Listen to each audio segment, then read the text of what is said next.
Now that we understand the basics of market structure and trend, breaks of structure, and complex pullbacks, it's time to begin mapping out market structure formally. By officially mapping out market structure, we can keep track of the structural ranges and monitor these trends. This ensures that we're never caught on the wrong side of the market, as the direction is always clearly laid out and referenced. Mapping out market structure can be a bit subjective. This really depends on how you map out your breaks of structure and your pullbacks are interpreted. The best way to reduce discretion in mapping out market structure is to set rules that make it easy and systematic to map the structure and really have clarity in the direction of the market. So let's move into the rules for mapping market structure and the breaks of structure. Mapping the highs and lows should only be done using swing candle formations to highlight the relevant market swing points. These market swing points show that the market is exhausting and is likely to pull back. These points provide a consistent approach to looking at swing points. As we discussed previously, a break of structure is only valid when a candle breaks and closes above a higher low.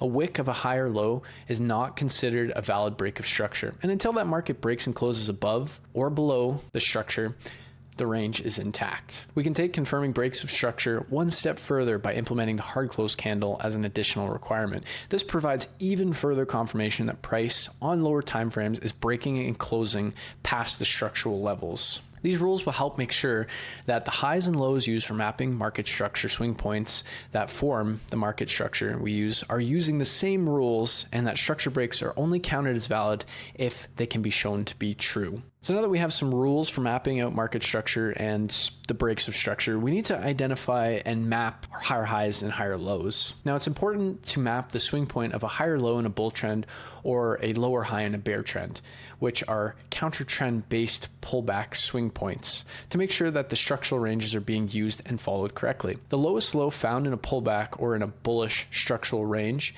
can be used to find and map out a higher low in a bullish trend. For a bearish trend, the highest high in the pullback or in a bearish structural range is used to find and map the lower high.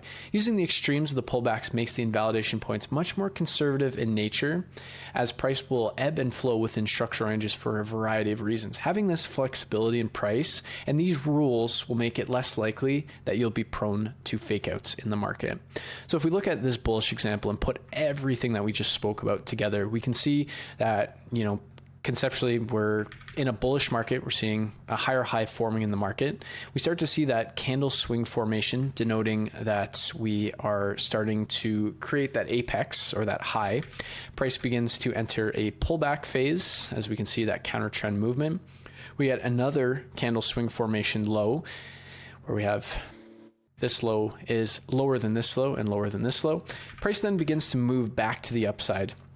And what we can see is we don't actually break and close above the previous high. Instead, we just wick it and we start to move back down in. So this would not be considered a break of structure, but instead more or less a fake out of structure. And as we can see, price moves back down in and then continues to move back to the upside. We break and close above the previous swing high.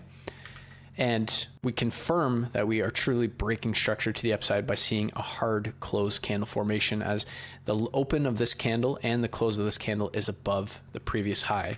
Now, when we're looking at how do we map our market structure, our structural ranges, we know that the previous high is this swing point, but how do we find the previous or the swing low of our new structural range? Because we know that as the market is ebbing and flowing, we start to create our higher low. And as price breaks, we're able to use that higher low. But in this case, we have two lows to use from.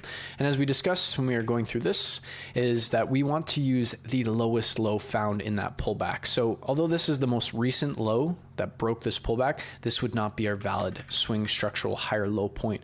We'd want to use the lowest low in the range to create our market structure points. This gives us that flexibility that price can pull all the way back down in here. And as long as we don't break below this previous low, this would be our invalidation low of our bullish structural range.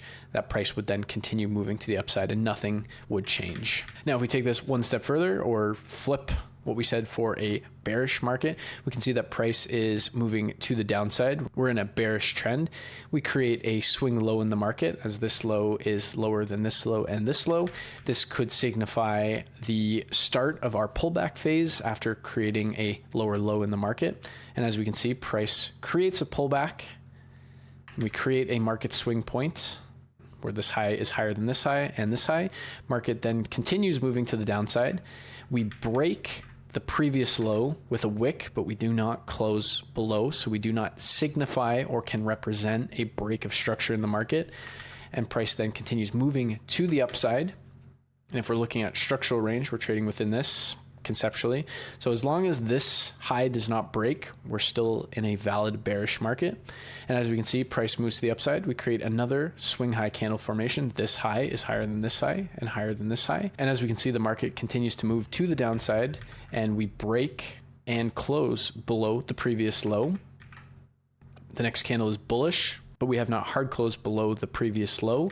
It is not until this bearish candle closes that we can confirm that the market has indeed hard closed below this previous low, as the open and the close of this bearish candle has signified the hard close and the break of structure. Now, if we're looking at how do we map our previous high or our lower high for our market structure, so if we're looking at market structure, how do we map out our structural ranges? How do we map out these previous high points? We would look for the highest high in the pullback or in the bearish structural range that we can use. So if we look at this and we look for our highest high, we would use this point. So as we're moving, this would be our invalidation point high, that as long as price doesn't break above, we're still in a bearish trend. And that's as simple as we can keep it when we're mapping out our market structure, when we're looking for pullbacks, we're putting rules to everything. The key with all of this is that we can repeat it time and time again and have a repeatable process for identifying market structure, identifying pullbacks, identifying points in which that we can use to delineate higher lows, lower highs in the market that are going to create our structural ranges that we'll be continuously working with as we break down market structure further.